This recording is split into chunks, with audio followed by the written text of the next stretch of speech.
دلوقتي أنا هجيب ملخص الامتحان، ملخص الوسام، ملخص التفوق، وملخص نيوتن، والمذكرة بتاعت المستر في 5 مصادر بالنسبة لمادة الفيزياء.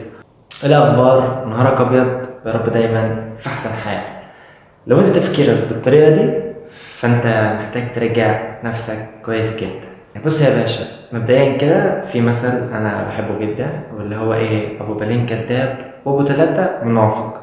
فأنت عايز تبقى كداب ولا منافق؟ تعال أقولك يعني إيه.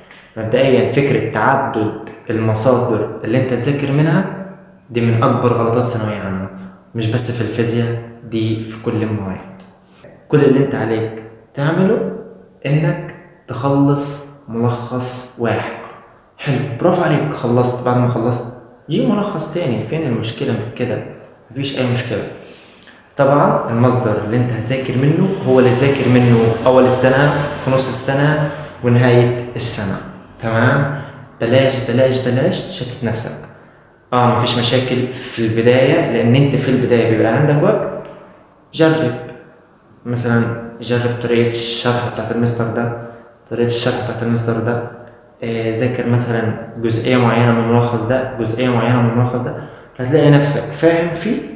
كمل فيه، بس بلاش تشتت نفسك في أكتر من مصدر. طيب السؤال اللي جه في دماغك دلوقتي، أنا خلصت الدرس الأول في الفيزياء مثلا فحليته في الامتحان، فأنا هحله في الوسام، فأنا هحله في نيوتن، فأنا هحله في التفوق. طب وليه كل الوقت الضايع ده؟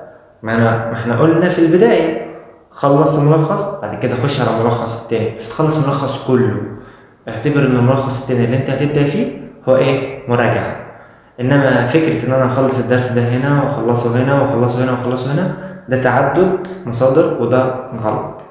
بتكون نفس الاسئلة، فانت لو عرفت تتقن ملخص واحد فيهم فانت تقريبا غطيت معظم الافكار اللي عندك.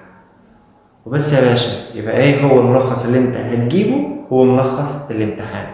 بالنسبة للفيزياء فأنا أرشح لك وبشدة ملخص الامتحان كمذاكرة وكحل، بس انت شد حيلك وحل الملخص كله. وبس كده، اشوفك في فيديو تاني. سلام.